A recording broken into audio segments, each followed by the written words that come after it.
What are some cheat codes for interacting with certain animals? If a ferret tries to bite you, scruff it, like a cat does a kitten, while gently supporting its bum. Hold it like that for long enough, and it should settle and yawn. Will require repeating.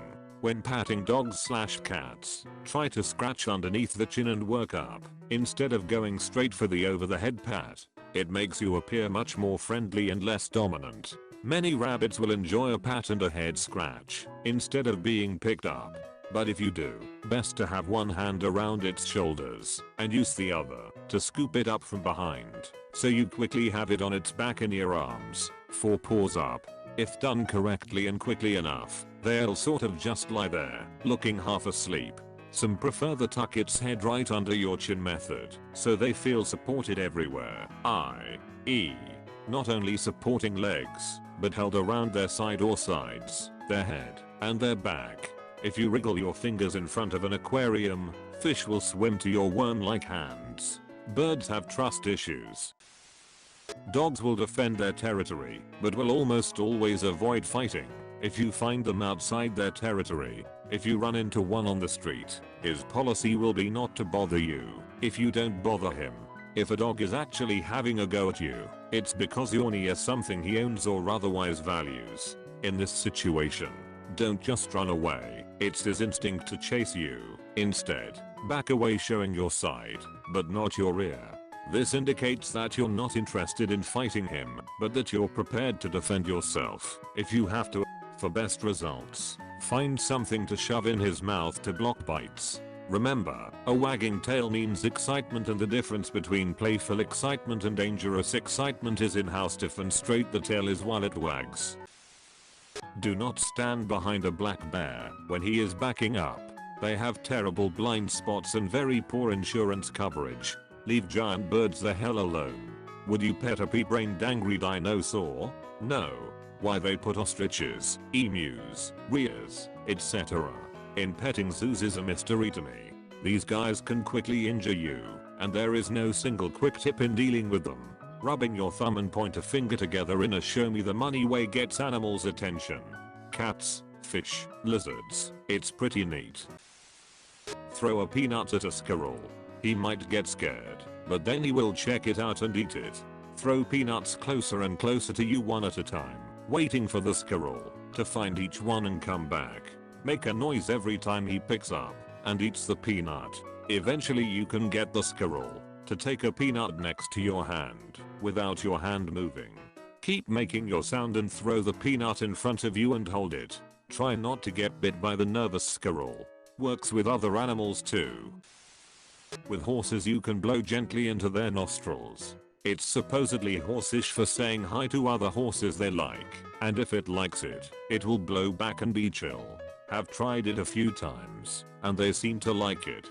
But who knows, it's horses. If attacked by a shark, punch them firmly in the snout. If that doesn't work, poke them in the eye with your stump. If you see a hippo, run away. If the horse is dead, beating it won't do much good.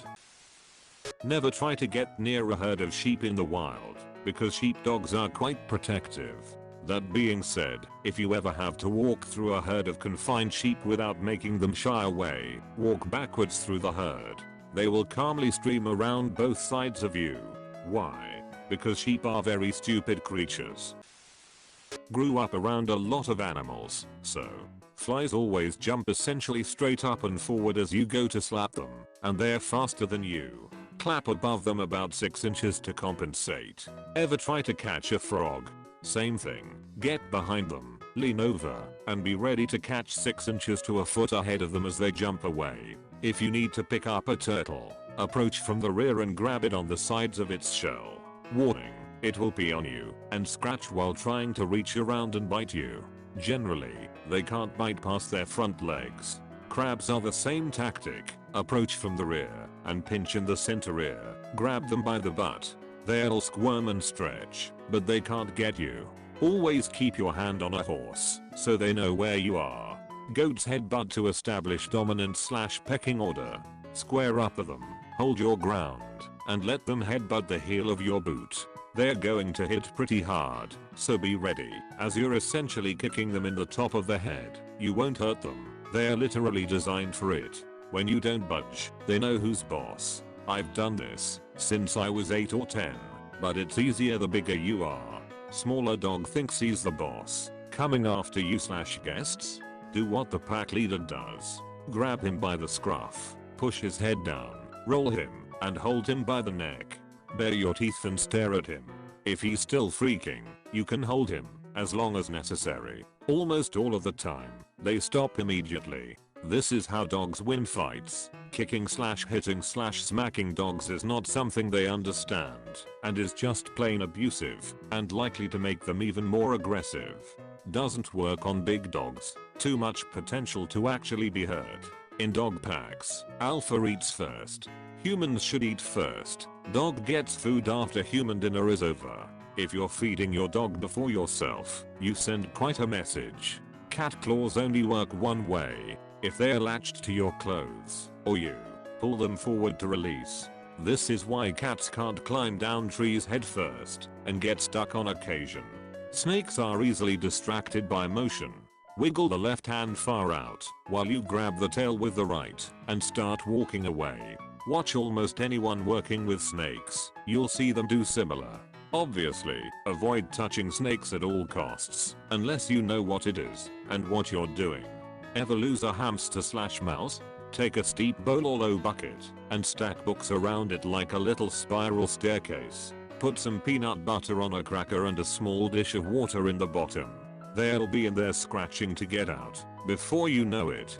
Don't mess with birds. Any bird. Even canaries. Just don't.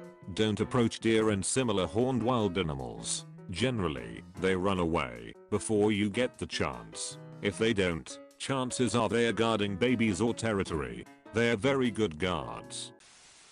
I remember this one day when my friend came over to my house. We were about 10, and we decided we would have some fun with my 2 dogs, a Saint Bernard and a Husky. We both tried to see if we could figure out dog language and see what certain words mean to dogs. We got a notepad and a pen and we went and sat in front of my dogs. We started saying random dog sounds to them, such as whiff and bow wow and off and stuff like that to see how they reacted. I remembered they started running around, and we said bow wow, and they stopped dead in their tracks. We looked at each other. We now knew bow wow meant stop. Another time, we tried off, and they started jumping up to us. We now knew off meant jump. This carried on for so long, and eventually we tried to piece words together to talk to the dogs in full sentences. We thought we had finally figured out dog language. Now, I think about it and have a chuckle, but back then, when we were 10, it was the most scientific thing ever. A good smack to a mosquito kills the motherfucker. Axe body spray makes excellent bug spray. Seriously, when I went to live with my grandparents in the countryside, I forgot to bring a bug spray. He had a lot of mosquitoes in the room, so I just used Axe body spray to kill them all. It doesn't give them a quick painless death though. They convulse and have spasms like crazy. Dolphins love children crazy amounts, so if you are going to go swimming with them or feed them, bring a child. When boxing with a kangaroo, they usually lack the strategy to do more than interchange punching arms, so you can easily use this to your advantage. If you spray a spider with hair spray/deodorant, then it won't be able to move and you can beat it to death easier. Never ever put your hand out to a parrot unless you understand parrot body language or the bird's handler is available.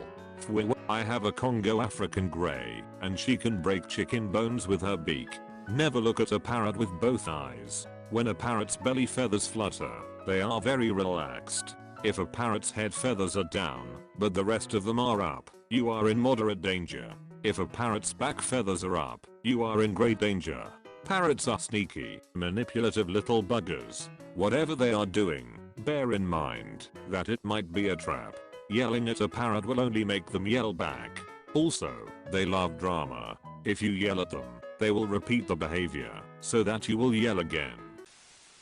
Most cats don't like lots of eye contact because they see it as a sign of aggression. Some don't mind, but it depends how domesticated they are. If you're trying to get a cat to come to you, glance at their eyes, then look away. This is also why cats always go to the person who's allergic or dislikes them. You think you're ignoring them by not looking at them. They think you're friendly. Treat animals like children. They will simultaneously trust you and respect you. Treat children like adults. Every child wants validation, and doing this teaches them their thoughts and feelings actually matter. Be socially awkward around adults, because you're not sure how to scale this up further. But realize it doesn't matter, because most adults are too self-centered to notice, and will like you, because you listen to them ramble, and the others are kind enough to notice what you're doing and respond appropriately. Cheat code for all social interactions. Scratch a dog where its back legs can't reach. Keep scratching until its eyes begin to close, then move to the stomach and hips. Their legs will start kicking automatically and it's hilarious. Also, you will become that dog's best friend.